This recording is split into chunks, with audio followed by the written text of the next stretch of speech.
Licorne, merci beaucoup de bien vouloir prendre un moment pour répondre à nos nombreuses questions. D'accord. Vous êtes né en Afrique du Sud. À quel âge êtes-vous venu en Suisse et pourquoi? Je suis venu en Afrique, je suis venu en Suisse quand j'ai eu, je pense, 28 ans. Maintenant, j'ai 55 ans. Ça veut dire que c'est 27 ans, non? Presque. Et puis, je suis venu parce que l'Afrique du Sud était boycottée à l'époque. Ça veut dire que boycotter, c'est qu'on ne pouvait pas voyager. Personne voulait, en fait, que des Sud-Africains sortaient de chez eux, tout simplement parce que apparemment, il y avait l'apartheid en Afrique du Sud. Et l'apartheid, c'était du gouvernement qui a décidé qu'ils vont fermer les frontières, que les gens de l'Afrique du Nord ne pouvaient pas rentrer en Afrique du Sud. Et puis, ils disaient que ce n'était pas juste. Et c'est pour ça, en grandissant en Afrique du Sud, moi, j'ai grandi pendant l'apartheid. Ça veut dire qu'on ne pouvait pas voyager.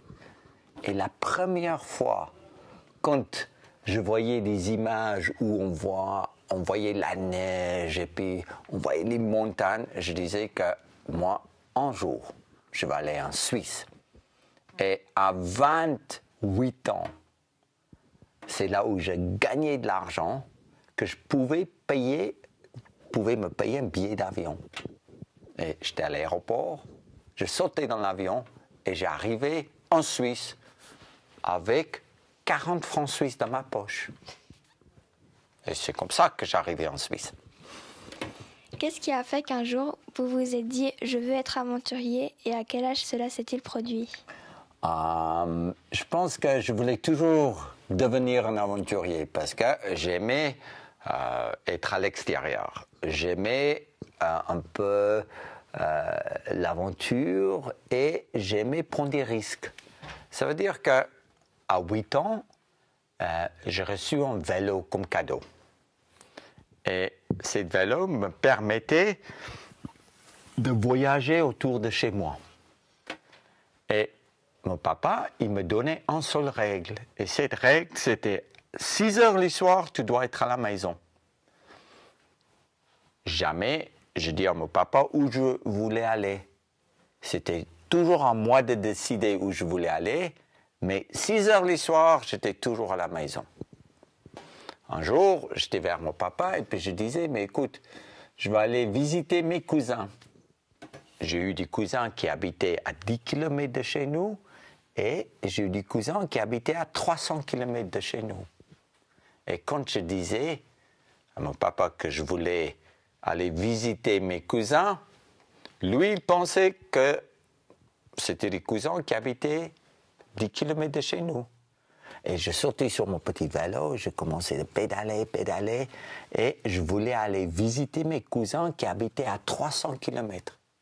Ça veut dire que même à 8 ans, pour moi, de faire 300 km avec un petit vélo, je pensais que je pouvais le faire.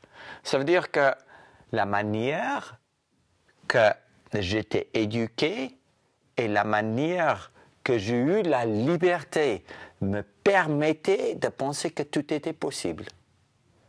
Et je savais très bien que c'est qu'une question de temps. Et si j'ai de l'eau à boire, je vais avoir un peu faim, mais je peux arriver. Et quand on a cet esprit qui est à l'intérieur de nous, cet esprit de tenter de faire des choses que personne d'autre veut faire, le seul métier qu'on peut faire après, c'est de devenir un aventurier. Et c'est comme ça que je suis devenu un explorateur. Sur votre page Wikipédia, il est mis aventurier explorateur. C'est quoi la différence? Je pense que l'aventure, c'est quelque chose qu'on peut vivre tous les jours. Mais quand ça devient un métier, on devient un explorateur. Un explorateur, c'est un métier. Ça veut dire que c'est une profession comme peut-être un garagiste ou un banquier ou un journaliste ou un médecin ou un ingénieur. On ne peut pas d'être aventurier, c'est pas un métier, c'est quelque chose qu'on fait, c'est une aventure. Mais l'explorateur, ça devient un métier.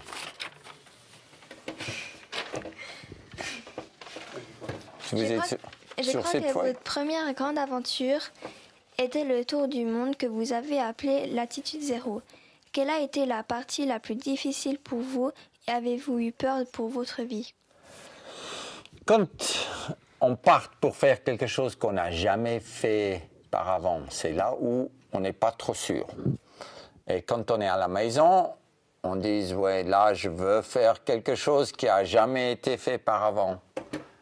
Est-ce que je suis capable de le faire ou pas ?» Du moment quand tu décides de le faire, c'est le moment quand tu es convaincu que tu es capable de le faire, même si tu n'as jamais fait ça par avant. Cette conviction qu'on a, de dire que je suis capable de faire ça, même si ça n'a jamais été fait, devient notre moteur. La conviction de croire dans tes capacités. Et en même temps, si tu as peur de perdre, tu ne vas jamais gagner. L'envie de gagner doit devenir plus fort que la peur de perdre. Et c'est pour ça, je sais que la peur, je vais l'avoir, mais la peur ne me gêne pas. Je sais que ça va être difficile, mais j'aime la vie difficile. Je sais que je vais avoir faim et soif, que je ne veux pas être confortable tout le temps, mais je l'accepte. Et quand l'inconfort devient ton zone de confort, ça devient un style de vie. Mes expéditions, c'est juste un style de vie, comme toi qui vas à l'école tous les jours. Aujourd'hui, combien d'expéditions avez-vous fait? Bon, j'ai arrêté de compter. Hein. Je fais tellement d'expéditions, mais que je veux dire que des grandes expéditions, maintenant, c'est 9 grandes expéditions. Et puis, c'était la descente de l'Amazone à la nage. Après, c'était Latitude Zéro, de suivre l'équateur autour du monde. Après, c'était la Cercle Arctique polaire pendant 2 ans, une expédition qui s'appelait Arctos. Après, c'était la traversée du pôle Sud. Après, c'était la traversée du pôle Nord. Après, c'était de gravir du sommet plus que 8000 mètres.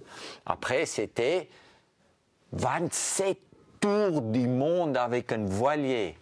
Après, c'était un record du monde en passant la cascade du plus haut du monde.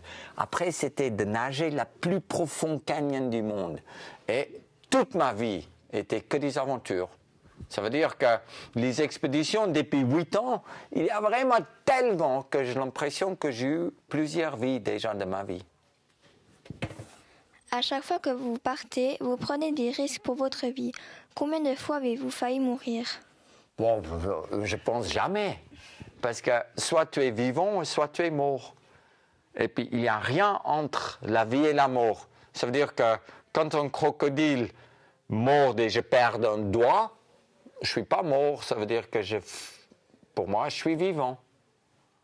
Et il n'a pas mordu ma tête, ça veut dire que je suis toujours vivant. Et ça fait juste partie de ma vie. En disant que quand on pense que tout le temps, on est entre la vie et la mort, on a trop peur de vivre. En fait, c'est qu'on doit avoir un plaisir de vivre. Et dès qu'on a ce plaisir de vivre, c'est là où on essaye de calculer des risques. On essaye de s'entourer avec les gens qui sont là pour nous soutenir. Et s'il y a des gens qui sont là pour nous soutenir, c'est là où on ne pense jamais vraiment à mourir, mais de rester en vie. Et pour moi, comme un explorateur, je préfère vraiment de vivre un jour comme un lion que toute ma vie comme un mouton. Vous êtes-vous déjà retrouvé en danger face à un animal sauvage? Oui, tous les jours quand on part en expédition. on se trouve en face des animaux sauvages. Et puis, parce que je suis né en Afrique du Sud, je vois juste à travers les mouvements des oreilles des éléphants s'ils vont attaquer ou pas. Je vois si les oreilles transpirent ou pas. Je vois juste la manière qu'un lion il met son moustache, s'il lève son queue, s'il va sauter ou s'il va attaquer. Ça veut dire que des animaux me donnent des indications de savoir comment réagir. Mais si tu ne sais pas lire ces indications, tu vas te faire bouffer. C'est pour ça qu'il y a une différence entre les professionnels et les amateurs. Et moi, je suis quelqu'un qui sait regarder en travers d'un mur. Je ne regarde pas les photos. J'imagine ce qu'il y a derrière cette mur. Et c'est ça qui me garde en vie. Parce que tout ce qu'on voit ici, tout le monde voit. Mais ce qu'il y a derrière les murs, les gens ne voient pas. Et quand tu deviens un explorateur professionnel, tu sais regarder en travers de cette mur. Tu vois en travers de l'expérience et l'imagination. Et c'est comme ça que tu évites des problèmes. Je crois que vous avez 2 filles. Est-ce que cela ne vous fait pas peur qu'un jour vous ne rentreriez plus à la maison ? Oh non, pas du tout. Mes filles me donnent la liberté d'y aller. Mes filles ne veulent pas avoir un papa à la maison qui n'est pas heureux. Ils veulent avoir un papa qui est libre. Un papa qui fait ce qu'il a envie de faire. Et puis, mes filles peuvent aussi me demander de rester à la maison. Et s'ils me demandent de rester à la maison, je resterai à la maison. Mais jamais ils sont venus vers moi en disant « Papa, tu dois rester à la maison ». Ils sont toujours venus vers moi en disant « Vas-y, papa, parte, traverse les pôles Nord. Et nous, on va te soutenir pour faire ça ». Ça veut dire que leur manière de participer de mes expéditions, c'est vraiment de me soutenir. Et quand ils disent « Parte », ils veulent toujours venir un peu avec moi. Ça veut dire que leur vie devient aussi intéressante. Et un jour, quand je ne serai plus là, je ne serai plus là. Ça, on ne peut pas éviter dans la vie. Et si on l'accepte, c'est là où on peut vivre librement. Si tu ne l'acceptes pas, c'est parce que tu ne vis pas librement. Toutes ces expéditions doivent coûter cher. Est-ce qu'aujourd'hui, vous trouvez plus facilement des sponsors ? Non, c'est plus difficile aujourd'hui de trouver des ronds pour faire toutes mes conneries parce que c'est sûr que ça coûte de plus en plus cher. Et moi, je gagne de moins en moins d'argent. Et tu ne peux pas devenir un explorateur professionnel en pensant que tu vas gagner ta vie. Tu vas bien gagner ta vie. Parce que tout ce qu'on fait, c'est qu'on dépense l'argent. On doit acheter des bateaux, on doit acheter des matériels. On part loin de la maison. Et quand tu n'es pas à la maison pour travailler, tu ne peux pas gagner de l'argent. Ça veut dire qu'aujourd'hui, ça devient de plus en plus difficile de trouver de l'argent. Pourquoi ? Parce qu'il y a plus d'influenceurs. Les jeunes qui ont des comptes Instagram et Facebook et TikTok et tout ça, qui touchent beaucoup plus de gens que moi, qui influencent beaucoup plus de gens. Ça veut dire que le budget qui est normalement pour les aventuriers est donné aux influenceurs. Et pour les gars comme moi, qui touchent pas autant de gens à travers de mes réseaux sociaux, je sais pas, ça devient problématique. Ça veut dire que moi, je braque des banques pour payer mes expéditions. Vos aventures sont très physiques. Quel entraînement avez-vous pour garder la forme ? Moi, je vois la vie un peu comme une flaque d'eau. Hein? Tu as une flaque d'eau comme ça. Et si l'eau ne bouge pas, qu'est-ce qui se passe dans cette flaque d'eau ? L'eau pourrit. Et l'eau commence à puer. Parce qu'il n'y a pas de mouvement. Nous, on est fait avec 80% d'eau. Ça veut dire qu'on doit garder l'homme un mouvement. On doit toujours bouger. Et si on bouge, c'est là où on reste toujours en forme. Et parce que notre vie dépend de notre condition physique, moi, je ne veux pas perdre ma vie parce que je ne suis pas bien préparé ou je ne suis pas physiquement fort. C'est pour ça que je m'entraîne, pour rester en vie. Avec tous ces voyages, combien de pays avez-vous traversé? J'ai arrêté de compter, mais il n'y a pas un pays que je n'ai pas traversé. C'est plutôt une question que tu dois poser à l'envers. Des pays, j'ai traversé l'Amérique du Sud, l'Amérique du Nord, Asie, Australasie, l'Afrique, l'Antarctique, du pôle Nord. C'est même pas un continent, mais j'ai traversé. J'ai grimpé les plus hauts sommets du monde. J'ai fait 27 tours du monde en bateau. C'est-à-dire qu'il y a très peu d'endroits au monde où j'ai jamais été. Avez-vous une équipe qui vous suit pendant vos expéditions? Pendant l'expédition, normalement, je suis toute seule sur le terrain. Mais il y a une équipe qui est sur un bateau ou à la maison qui me suit en distance. Et ce qui est important de savoir, c'est que quand je m'engage pour faire des expéditions qui sont grandes, je ne peux pas emmener quelqu'un avec moi. Parce que de trouver quelqu'un qui a les mêmes expériences que toi, ce n'est pas toujours facile. Et de trouver quelqu'un qui a vraiment envie un peu de risquer sa vie, tu trouves très peu de monde.